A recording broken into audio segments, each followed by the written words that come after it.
వృద్ధాప్యం సహజమని, ఆ వయసులో తగు జాగ్రత్తలు తీసుకోవాలని ప్రముఖ హోమియోపతి వైద్యులు డాక్టర్ సలాది సూర్యకిరణ్ పేర్కొన్నారు. బోర్డ్ క్లబ్ ఉద్యానవనంలో కాకినాడ జిల్లా సీనియర్ సిటిజన్స్ ఆర్గనైజేషన్ కార్యవర్గ సమావేశం ఆధ్వర్యం జరిగింది. ఈ సమావేశానికి ముఖ్య అతిథిగా విచ్చేసిన డాక్టర్ సూర్యకిరణ్ మాట్లాడుతూ, ఈ వయసులో ఒంటరిగా ఉండకుండా నలుగురితో కలిసిమెలిసి ఉండాలని అన్నారు. అవకాశం ఉంటే స్వచ్ఛంద సంస్థల ద్వారా సేవ చేయాలని అన్నారు. వృద్ధాప్యంలో రోగనిరోధక శక్తి నశిస్తుందని అన్నారు. కాబట్టి త్వరగా జీర్ణమయ్యే ఆహారం తీసుకోవాలని అన్నారు. రోజు 8 గ్లాసులు మంచినీరు తాగాలని అన్నారు. మనం తీసుకునే ఆహారంలో ప్రోటీన్లు, పీచు పదార్థాలు, విటమిన్లు, ఖనిజాలు, కొవ్వు పదార్థాలు, పిండి పదార్థాలు అవసరమని అన్నారు. దీనికి గాను ముడి బియ్యం, రాగులు, సజ్జలు, పాలు, చేపలు, ఆకుకూరలు, పండ్లు, తృణధాన్యాలు, మాంసాహారం, పప్పు ధాన్యాలు వంటివి తీసుకుంటూ క్రమబద్ధంగా వ్యాయామం చేయాలని సూర్యకిరణ్ తెలిపారు. ఈ సందర్భంగా కాకినాడ జిల్లా సీనియర్ సిటిజన్స్ ఆర్గనైజేషన్ ముద్రించిన డైరెక్టరీకి ఆర్థిక సహాయం అందించిన గౌరవ అధ్యక్షులు గోపాల్ నర్సరాజును ఘనంగా సత్కరించారు.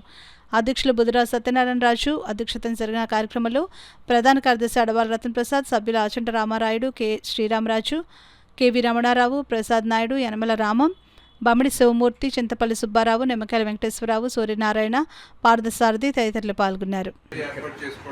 శారీరక వ్యాయామం చేయడం, అదేవిధంగా తీసుకునే ఆహార పదార్థాలు సమతుల్యమైన ఆహారం. ఇప్పుడు చాలామంది మనం ఇన్స్టాగ్రామ్ ఫాలో అవుతాం, లేకపోతే ఫేస్బుక్ ఫాలో అవుతూ ఉంటాం. సో ఒక్కొక్కరు ఒక్కొక్క విధానం చెప్తున్నారు. ఒకరు ప్రోటీన్ తినమంటున్నారు, ఒకరు కార్బోహైడ్రేట్ తినమంటున్నారు, ఒకరు ఏంటంటే ఓన్లీ వెజిటేబుల్స్ తినండి అంటున్నారు, ఒకరు వెజ్ తినంటున్నారు, ఒకరు నాన్ వెజ్ తినమంటున్నారు. ఇలా మనకి ఏంటంటే ఎలాంటి ఆహారం తీసుకోవాలనేది ఒక కన్ఫ్యూజన్లోకి వెళ్ళిపోతున్నాం. సో కానీ ఖచ్చితంగా చెప్పాలంటే చక్కటి ఆరోగ్యం ఏంటంటే మన భారతదేశ సంస్కృతిలో ఎప్పుడో మనకి ఆరోగ్యాన్ని ఖచ్చితంగా మన యొక్క ఆహారంలో పొందుపరిచారండి. ఎందుకంటే చాలామంది ఏం చెప్తారంటే జీలకర్ర తినండి, లేకపోతే ఆవాలు తినండి, లేకపోతే ధనియాలు తినండి, ఇలా రకరకాలుగా చెప్తున్నారు. కానీ ఇలాంటి ఫుడ్ మనం రోజు మన ఫుడ్లో ఖచ్చితంగా ఉంటుందన్నమాట. సో మొన్న ఒక ఆయన ఒక పేషెంట్ వచ్చారు. సో ఆ పేషెంట్ ఏంటంటే నోరంతా కొట్టుకుపోయింది. అంటే ఎలా ఉందంటే ఏమీ తినలేకపోతున్నాడు, ఖచ్చితంగా మంట ఉందన్నమాట, చాలా మంట ఉంది. సో ఏంటి ఎందుకు ఇలా వచ్చింది అంటే అతని యొక్క లైఫ్ స్టైల్ అంతా బాగానే ఉంది.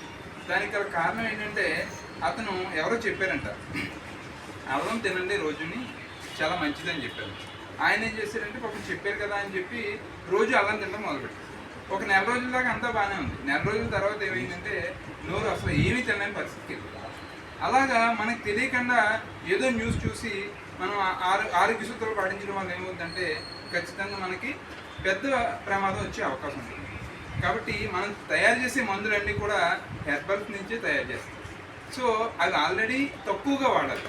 మనం తీసుకునే మెడిసిన్ ఎక్కువ వాడితే ఏమవుతుంది, 15 సంవత్సరాల కళ నెరవేరుద్దా లేదా అని ఎప్పటి నుంచో అనుకున్నప్పటికీ కూడా ఆలోచన రావడంతో ఆ ఆలోచనలోని సంఘం అంతా ఆమోదించడం ఒక ఎత్తు అయితే, ఎలాగ చేద్దామని నాయుడు గారు మేము ఆలోచనలో పడ్డాం. ఏ డాక్టర్ దగ్గరికి వెళ్దాము, లేకపోతే ఎవరి దగ్గరికి ఒక ప్రముఖ వ్యక్తుల దగ్గరికి వెళ్ళి కొంత మరి వాళ్ళని యాడ్స్ తీసుకొని చేద్దాం.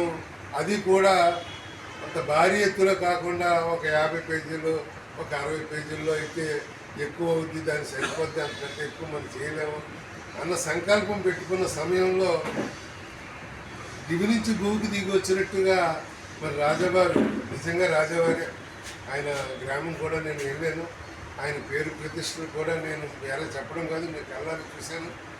అటువంటిది అంటే ఎంత ఉన్నా సరే దానగుణం లేకపోతే మనకి ఆ కార్యక్రమం చేయడానికి మనసు అంగీకరించదు. వారింటికి నేను స్వయంగా వెళ్ళాను, పూర్తి వివరాలు చెప్పాను. ఇలాగ 2010లో స్థాపించామండి. మరి అప్పటి నుంచి కూడా ఇన్ని కార్యక్రమాలు చేసాం.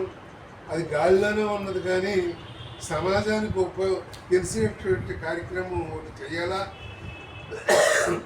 అంతేకాకుండా సీనియర్ సిటిజన్ ఒక చట్టం అన్నది ఉంటుంది. ఆ చట్టం చట్టంగానే ఉంది, కానీ 10 మందికి ఉపయోగపడేలాగా అందరికీ మరి అందుబాటులో తెచ్చే కార్యక్రమం చేద్దామని